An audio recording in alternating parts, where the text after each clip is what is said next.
আসসালামু আলাইকুম, আপনাদের সবাইকে শুভ বিকেল এবং এই অনুষ্ঠানে আসবার জন্যে আন্তরিক ধন্যবাদ।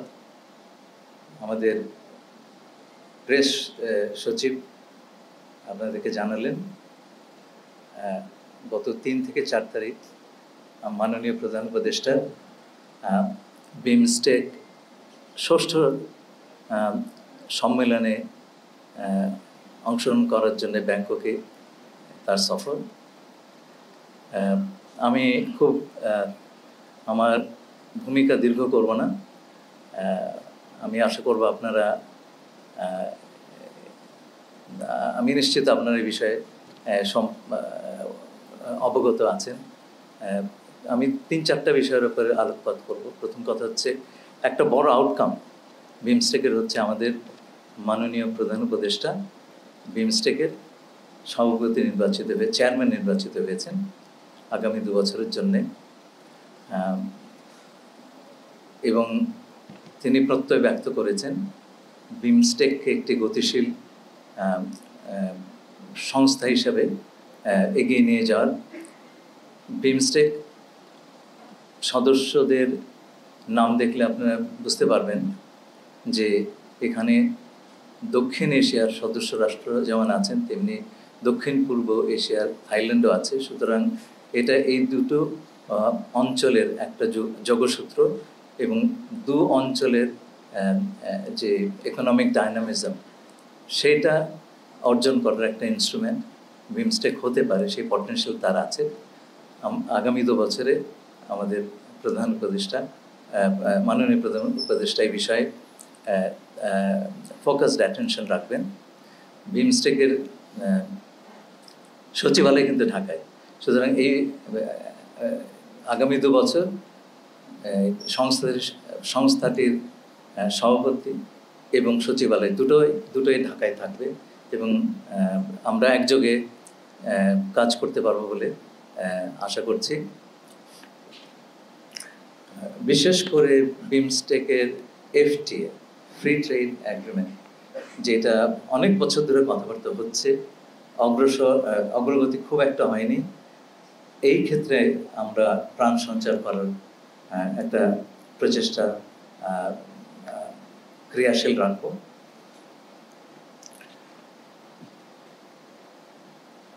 এই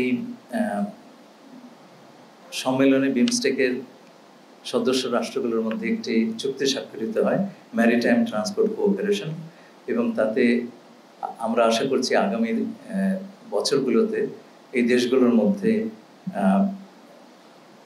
সমুদ্রপথে পণ্য পরিবহন, বন্দর ব্যবস্থাপনা এবং আঞ্চলিক সহযোগিতা আরও বেশি, সংযোগ আরও দৃঢ়তর হবে, কানেক্টিভিটি অনেক বেশি ইমপ্রুভড হবে এবং সকল এতে শুধু সমুদ্রকূলবর্তী নয়, সকল দেশগুলি উপকৃত হবে। এটা হচ্ছে বিমস্টেকের। এর বাইরে আমি মাননীয় প্রধান উপদেষ্টার বিভিন্ন বাইলেটারাল বৈঠক, তিনি বৈঠক করেছেন ভারতীয় প্রধানমন্ত্রী শ্রী নরেন্দ্র মোদী এবং সেই সাথে ভুটানের প্রধানমন্ত্রী, শ্রীলঙ্কার প্রধানমন্ত্রী এবং থাইল্যান্ডের প্রধানমন্ত্রীর সঙ্গে তার দ্বিপাক্ষিক বৈঠক হয়েছে। বিমস্টেকের সভাপতি হিসাবে তিনি তার সাথে দেখা করেছেন মিয়ানমারের প্রধানমন্ত্রী এবং SACর চেয়ারম্যান। এছাড়া এই বৈঠকের আগে পররাষ্ট্র সচিব এবং পররাষ্ট্র মন্ত্রী পর্যায়ে আমাদের পররাষ্ট্র সচিব মিস্টার জসিমউদ্দিন এবং পররাষ্ট্র উপদেষ্টা মিস্টার তৌহিদ হোসেন তাদের কাউন্টার পার্টদের সঙ্গে বৈঠক করেছেন।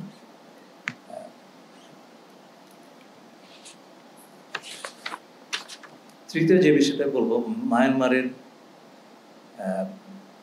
উপপ্রধানমন্ত্রী এবং পররাষ্ট্রমন্ত্রী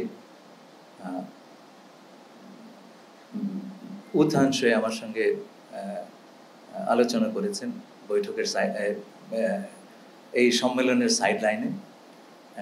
একটা বড় অগ্রগতি হয়েছে। সেটা আমরা 2018 থেকে 20 সালে ছয়টি কিস্তিতে তাদের কাছে যে 8 লক্ষ রোহিঙ্গাদের লিস্ট দিয়েছিলাম, সেই তালিকা থেকে তারা জানালেন 2,50,000 রোহিঙ্গার তারা রিভিউ করেছেন এবং তার মধ্যে তারা 1,80,000 রোহিঙ্গাকে আইডেন্টিফাই করেছেন যে যারা মিয়ানমার থেকে এসেছে, আর বাকি 70,000-এর ছবি এবং নাম নিয়ে কিছু কনফিউশন আছে, সেটা দূরীকরণের জন্য আমরা দুপক্ষই আলোচনা চালিয়ে যাব। একই সাথে তারা আমাদেরকে বলেছেন যে বাকি 5,50,000 রোহিঙ্গা এই রিভিউটা তারা অতি দ্রুততার সঙ্গে সম্পন্ন করবেন। আমি এখানে থামবো, আপনাদের প্রশ্ন থাকলে আমি তার সানন্দে জবাব দেব।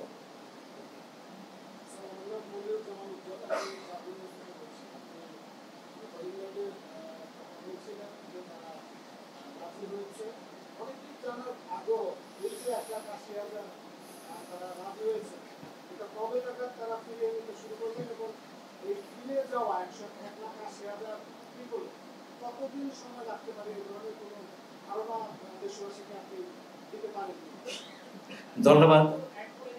প্লিজ প্লিজ পরে কোশ্চেন করেন। না না, এটা পরে, হ্যাঁ না পরে প্লিজ।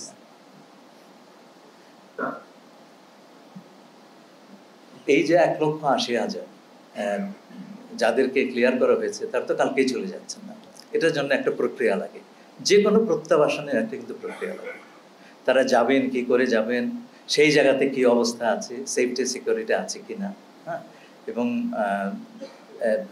যাবার ওইখানে তারা যে যাবেন তাদের জীবন জীবিকার সংস্থান আছে কিনা, যে কোনো, শুধু এই রোহিঙ্গার ব্যাপারে নয়, যে কোনো আপনার এসে প্রত্যাবাসনে এই ধরনের বিষয়গুলো আমাদেরকে মনে রাখতে হবে এবং এগুলো নিরসন করতে হবে।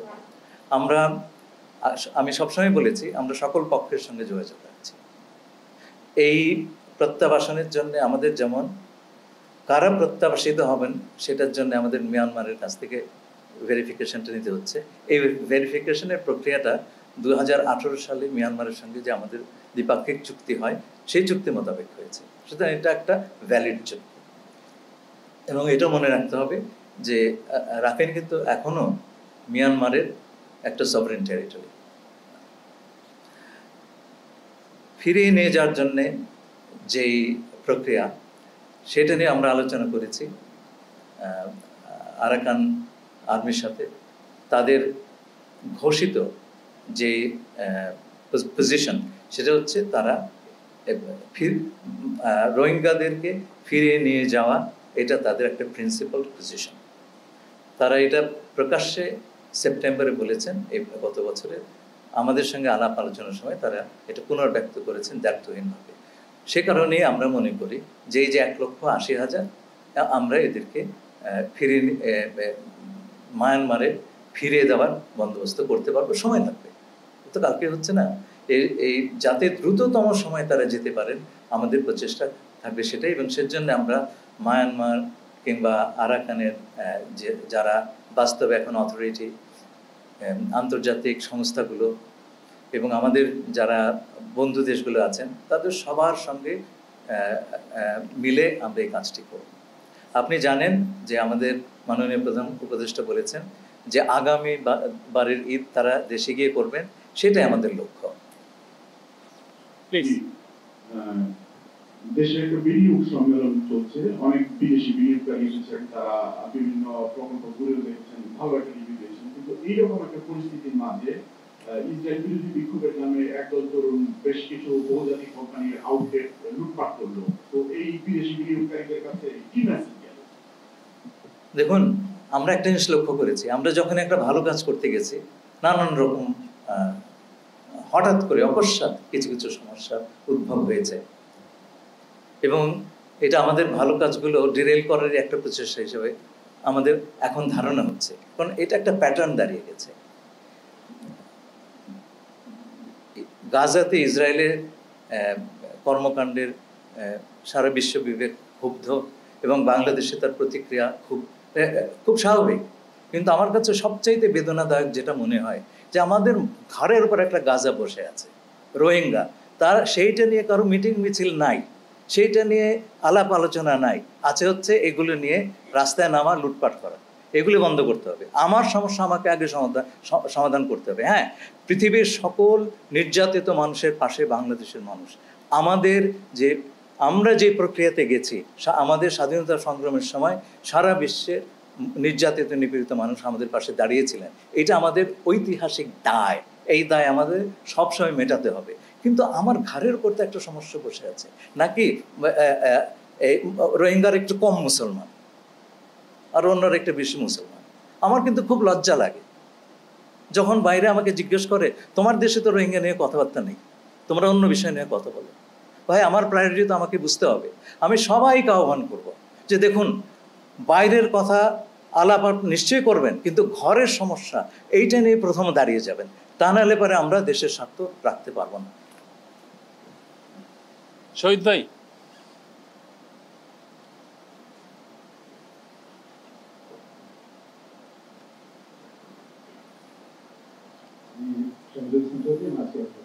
আমি সুনির্দিষ্ট একটা প্রশ্ন করি। 3 তারিখ রাতে আপনারা একটা ডিনারে ছিলেন, সেখানে আমরা ছবিতে দেখেছি আপনার সঙ্গে ভারতের জাতীয় নিরাপত্তা উপদেষ্টা অজিত দোভালের। অনেক তো মনে হচ্ছিল আপনারা খুব মগ্ন হয়ে কথা বলছেন।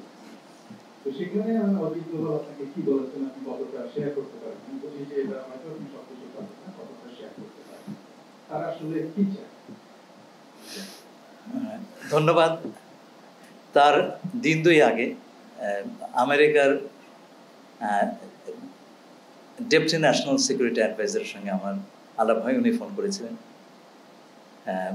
সেখানে আমার নানান বিষয়ে আলাপ হয়েছে। আলেক্স ওয়াং কিন্তু চাকরিতে আছেন। কেউ কেউ বলেন উনি নাকি চাকরি চলে গেছে। আমি কার সঙ্গে আলাপ করেছি? আলেক্স ওয়াংয়ের সঙ্গে আমি আলাপ করেছি। তিনি চাকরিতে আছেন, তিনি ডেপুটি ন্যাশনাল সিকিউরিটি অ্যাডভাইজার এবং হোয়াইট হাউসে বসেন।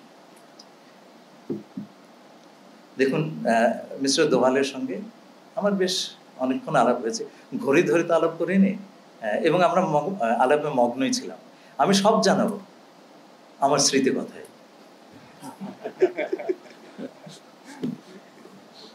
জুয়েল প্লিজ।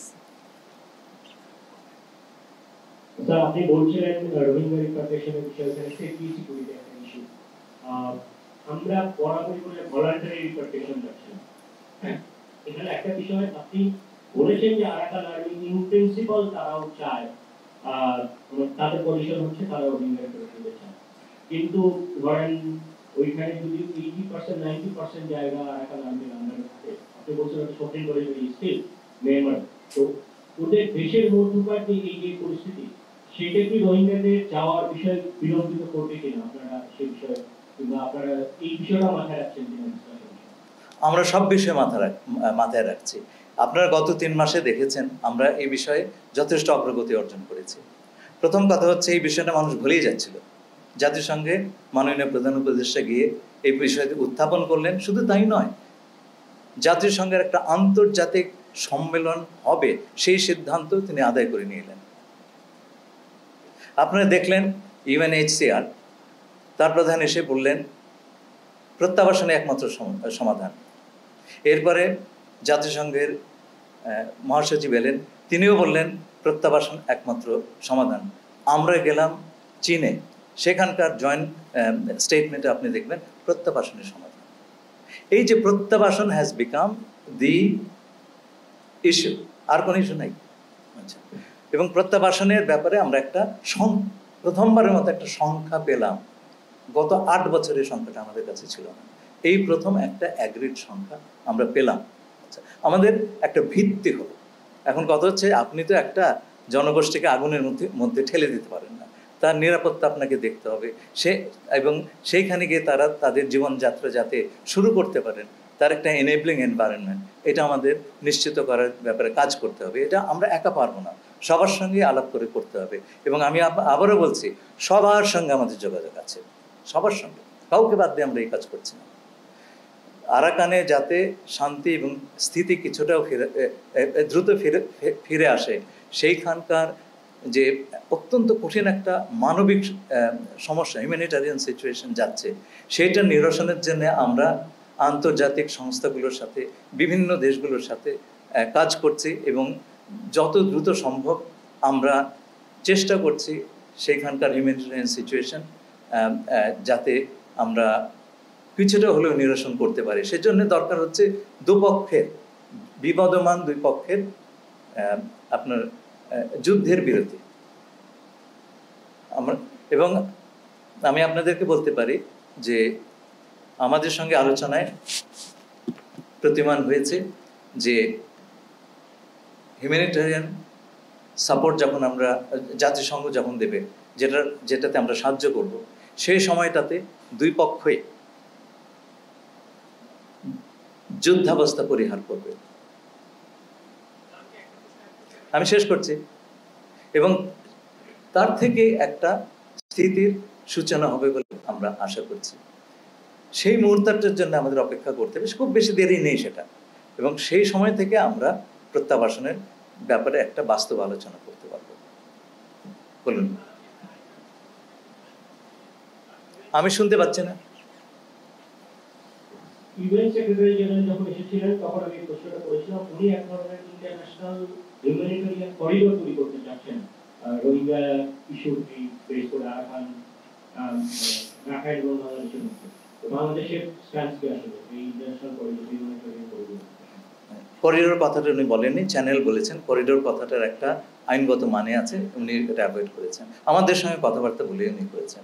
আমি যখন তার সঙ্গে 7ই ফেব্রুয়ারি দেখা করতে গেলাম, আমি আমাদের পরিকল্পনাটা, যেটা আমরা আরাকান আর্মি বলুন এবং আন্তর্জাতিক সংস্থা বলুন, সবার সঙ্গে আলোচনা করেই আমরা এবং মায়ানমার সরকারের সঙ্গে আলাপ করেই আমি সেক্রেটারি জেনারেলের কাছে গিয়েছি এবং তাকে আমরা বলেছি যে রাখাইনের যে মানবিক সমস্যা, যে সংকট, সেইটে মোকাবেলার জন্যে আন্তর্জাতিক সাহায্যের বিকল্প নাই এবং সেই কাজটি জাতিসংঘ তত্ত্বাবধানেই হবে। বাংলাদেশ হচ্ছে একমাত্র কন্ডুইট বা চ্যানেল যার মাধ্যমে এটা করা সম্ভব, কারণ রাখাইনের উপকূল এখনও টার্নাডোর দখলে এবং অন্যান্য জায়গা দিয়ে সহজে রিলিফ পৌঁছানো সম্ভব নয়। আমরা তাতে এই কাজটি এই জনগোষ্ঠীর জন্য করতে চাচ্ছি। এই কারণে আবার বলছি, সকল মানুষই কিন্তু মানুষ। রাখাইনরা নির্যাতিত হয়েছে, গভীর পরিতাপের বিষয়। তেমনি আরাকানিরা, রাখাইন সম্প্রদায় এখন অনেকেই না খেয়ে আছেন, ওষুধপত্র পাচ্ছেন না। এই যুদ্ধে তাদের ব্যাপক ক্ষয় হয়েছে। এই দুটোই হচ্ছে দুটো সম্প্রদায়ের ব্যাপক ক্ষতি হয়েছে এই যুদ্ধে। তাদেরকে দুই পক্ষকে সমর্থন দেওয়ার, তাদের যতটুকু সম্ভব সাহায্য দেয়, এটা আমাদের কিন্তু একটা দায়িত্ব। শুধু আমাদের নয়, আন্তর্জাতিক সম্প্রদায়েরও দায়িত্ব। এই হয়েছে। আমি আগামী দিনগুলোতে এইটুকু আপনাদের বলতে পারি, আমাদের চেষ্টার কোনো কমতি থাকবে না, কোনো ঘাটতি থাকবে না। আমরা চেষ্টা করব যাতে মানবিক সাহায্য প্রদান প্রক্রিয়াতে আরাকানে একটা স্থিতির অবস্থা আসে, শান্তির অবস্থা আসে এবং সেইখান থেকে আরাকান তার নবসূচনা করতে পারে।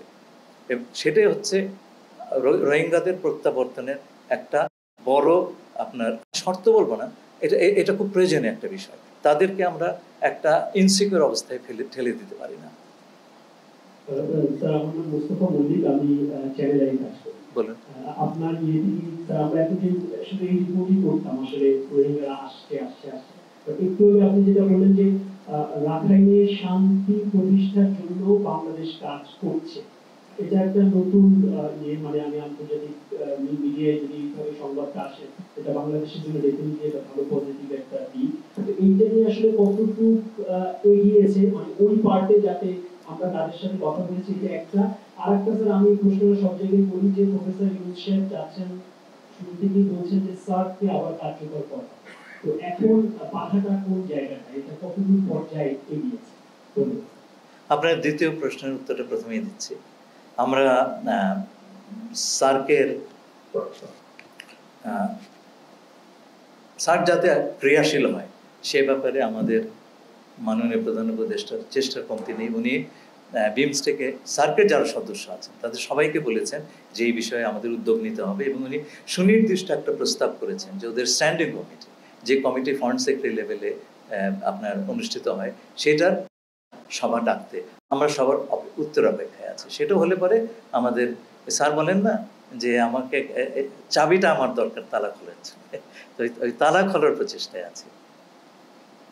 প্রথম কোশ্চেন, আচ্ছা, হ্যাঁ হ্যাঁ হ্যাঁ হ্যাঁ, এটা হয়েছে কি, আমরা শুধু শান্তি প্রতিষ্ঠান অনেক কাজেই গত 8 বছর করি নাই। হ্যাঁ, তো এখন পুরো জিনিসটা একটা ইন্টিগ্রেটেড ভিউ নিতে হবে আপনাকে। আপনি একটা একটা করে বেছে বেছে আপনি করতে পারবেন না, পুরো জিনিসটা আপনাকে দেখতে হবে। জিনিসটা হচ্ছে আমার এই রোহিঙ্গাদের প্রত্যাবাসনের সঙ্গে আরাকানের শান্তি শৃঙ্খলা প্রতিষ্ঠা ওতপ্রোতভাবে জড়িত। একটা শান্তিময় পরিবেশ না হলে পরে আপনি যুদ্ধের ভেতরে কাউকে ঠেলে দিতে পারেন। আমরা সবসময় বলছি ভলান্টারি রিপ্যাট্রিয়েশন, ইচ্ছাপূর্বক আমরা কাউকে ঠেলে দেবো না, কিন্তু যাবার জন্য সবাই মুখিয়ে আছেন। এটা আপনারা মহাসচিবের এবং মাননীয় প্রধান উপদেষ্টার যে ইফতার অনুষ্ঠান আপনি দেখেছেন, মানুষ কিভাবে রেসপন্ড করেছে, তারা যেতে চায়।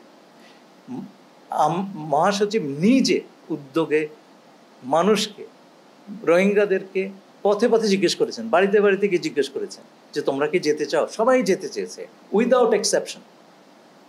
কিন্তু এই যাওয়াটা যেন তারা নিজের ইচ্ছায় যান, এবং সেটা বর্তমান যে যুদ্ধাবস্থা আছে কিংবা আপনার স্থিতির অভাব আছে, সেটা নিরসন না করতে হচ্ছে না। সেই কাজটা আমাদের করতে হবে, শুধু আমরা করছি না, কিন্তু এটা সবাই আমাদের সঙ্গে আছে। এই ডাইমেনশনটা আমাদের আগে ছিল না, অনেক ডাইমেনশনে আমাদের আগে ছিল না।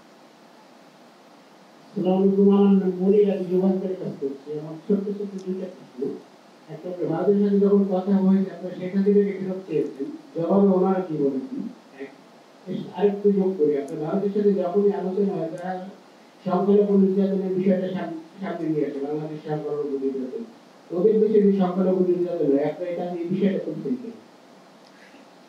আপনি কোনো ছোট্ট প্রশ্ন করেন, আপনি বিশাল দুটো প্রশ্ন করেছেন। হ্যাঁ, বাংলাদেশের সাবেক পালিয়ে যাওয়া প্রধানমন্ত্রী তার প্রত্যাপনের বিষয়ে আমরা আলোচনা করেছি এবং বলেছি যে প্রত্যাপন সাপেক্ষে তিনি দেশের বিরুদ্ধে, সরকারের বিরুদ্ধে যে বিষোদ্গার করছেন সেইটার সুযোগ যেন ভারত সরকার তাকে না দেয়, 1 নম্বর। আর দ্বিতীয় প্রশ্ন, দেখুন এই সংখ্যালঘুর প্রশ্নটি এটা কিন্তু আজকের নয়, এটা একেবারে ব্রিটিশ আমল থেকে আমরা ইনহেরিট করেছি, এবং খুব দুঃখজনক যে ব্রিটিশ চলে গেছে অথচ এই সমস্যাটা আমরা আমাদের দেশে রয়েছে। তো ব্রিটিশের তৈরি এক সম্প্রদায়কে আরেক সম্প্রদায়ের সঙ্গে লাগিয়ে দেওয়া, ডিভাইড অ্যান্ড রুল। আমরা দুই পক্ষই ভিকটিম।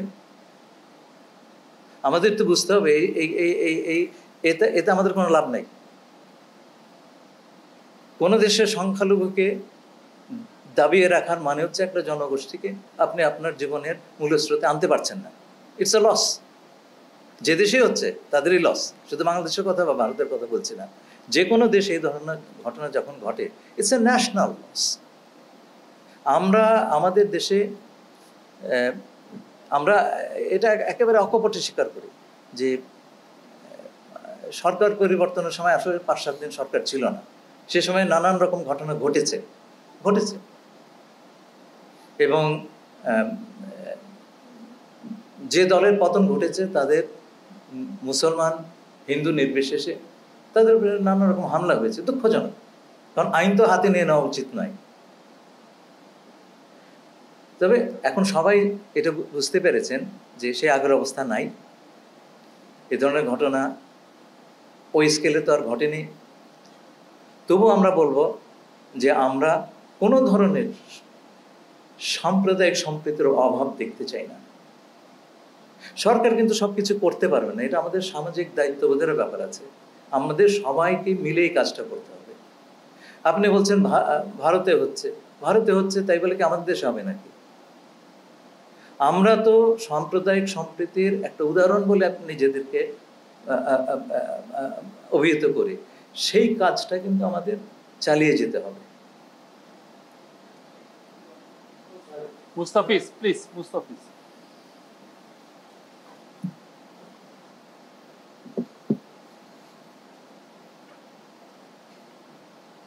এরপরে আমরা একটা কোশ্চেন নিব। আমি মুস্তাফিজ নিবেদন করছি। স্যার আপনি যে প্রশ্নের জবাবে যেটা বলছিলেন, এখানে জানার আগ্রহ হচ্ছে যে ইন্ডিয়ার রেসপন্সটা কি ছিল, নরেন্দ্র মোদীর রেসপন্স কি ছিল, শেখ হাসিনার এক্সট্রাডিশনের বিষয়ে ঢাকার যে রিকোয়েস্ট, এই বিষয়ে নরেন্দ্র মোদীর রিপ্লাইটা কি ছিল। আর একটা হচ্ছে যে বাংলাদেশের দিক থেকে আরো যে একটা বিষয় আলোচনা হয়েছিল, আমরা জেনেছি যেটা তার মধ্যে আছে গ্যাঞ্জেস ওয়াটার শেয়ারিং ট্রিটি রিনিউয়াল, এটা 2026 শেষ হচ্ছে। এটা রিনিউয়ালের বিষয়ে ইন্ডিয়ার রেসপন্স কি, এবং তিস্তা ওয়াটার শেয়ারিং ট্রিটির যে দীর্ঘদিন থেকে আলোচনা আছে এই বিষয়ে কোনো আমরা অ্যাসুরেন্স পেয়েছি কিনা। Thank you sir. দেখুন, গঙ্গা চুক্তি, গঙ্গার ওয়াটার শেয়ারিং চুক্তি, এটা শেষ হয়ে যাচ্ছে সম্ভবত আগামী বছর। আমরা দুপক্ষে যোগাযোগ রাখছি যাতে করে এর আলোচনাগুলো স্মুথলি শুরু হয়। আমাদের ধারণা ভারতের কাছ থেকে আমরা এই ব্যাপারে ভালো সহযোগিতা পাবো। তিস্তার ব্যাপারে আমরা তাদেরকে জানিয়েছি। আমি আপনাকে বলি, আমাদের দেশের 14% লোক মানুষ তিস্তা অববাহিকায় বসবাস করেন। 14%। তাদের জীবন, জীবিকা, ভবিষ্যৎ, ওই অঞ্চলের ইকোলজি, সব কিছু নির্ভর করছে পানির অ্যাভেলেবিলিটির উপরে। পানি নাই, ও পুরো জায়গাটাই নেই। তো এই তিস্তা অববাহিকার পানি অন্তত পক্ষে আপনার মিনিমাম অ্যামাউন্ট অফ ওয়াটার, এটা নিশ্চিত করা কিন্তু বাংলাদেশ সরকারের একটা বিশাল প্রায়োরিটি। আপনি 14% লোককে একেবারে এই ধরনের একটা পরিস্থিতি ঠেলে দিতে পারেন না। সেজন্য আমরা সবার সঙ্গে কথা বলছি, ভারতকে বলছি চুক্তিটা করেন। চুক্তি করলে তো অন্য কিছু করার দরকার নেই। আর একই সঙ্গে আমার তো অন্য অপশনগুলো হাতে রাখতে হবে। সে কারণে আমরা সব পক্ষের সঙ্গে কথা বলছি। শেখ হাসিনার প্রত্যর্পণ, আমরা সেই রিকোয়েস্ট করেছি, আমরা এই বিষয়ে দুপক্ষ কাজ করবে। প্রধানমন্ত্রী ভারতের শ্রী নরেন্দ্র মোদী স্পষ্টভাবে বলেছেন, তারা বাংলাদেশের সঙ্গে যে সম্পর্ক, সেটা কোনো ব্যক্তি বা দলের সম্পর্ক নয়। এটা কিন্তু বুঝবেন, ব্যক্তি বা দলের সঙ্গে সম্পর্ক নয়, এটা রাষ্ট্রের সম্পর্ক। আমরা কিন্তু তাই মনে করি, এটা দুটো রাষ্ট্রের মধ্যে সম্পর্ক, এবং সেই ভিত্তিতেই আমরা দুটো রাষ্ট্রের সম্পর্ককে এগিয়ে নেব। Thank you Rafiq.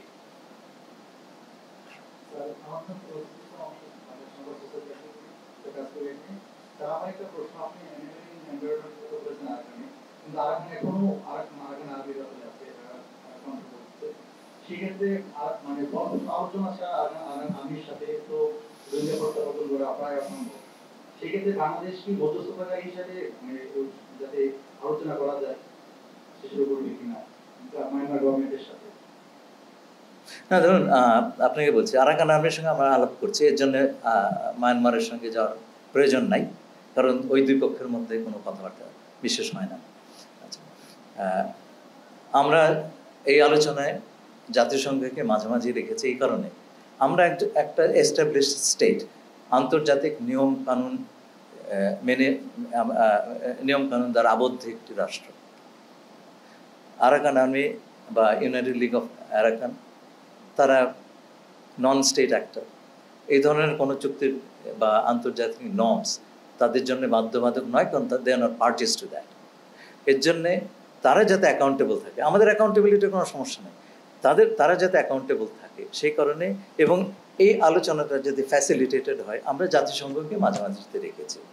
তারা এই দুই পক্ষের মধ্যে মধ্যস্থতা করছেন, আমাদের দুই পক্ষকে এক টেবিলে বসাচ্ছেন। আমার মনে হয় এটাই সর্বোত্তম উপায়, এই কারণে যে আরাকানে যে মানবিক সাহায্যের কথা আমরা ভাবছি, এটা কিন্তু ইউএন লেড একটা প্রসেস হবে, জাতিসংঘের নেতৃত্ব দেবে। সুতরাং তাদের মাধ্যমে কথাবার্তাটা বলাই উত্তম এবং তার একটা নিরপেক্ষ পক্ষ। ধন্যবাদ। Thank you.